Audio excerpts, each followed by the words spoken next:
Ole, ano ako ah.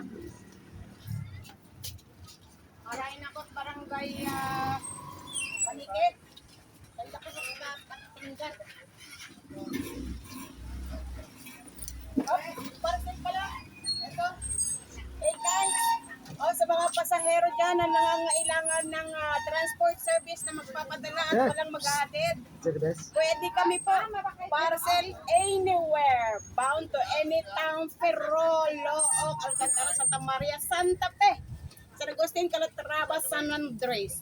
So, mag-approach lang po kayo. Dito lang kami sa Bagong Palengke. Ayan. Oh. See? Ano bang inaarat-arat nyo dyan, guys? Let's go na. Mag-hire. Oh. Compression lang naman ang pag-uusapan. Eh, wala nang dahilan. Come on, in town, Ojongan Market.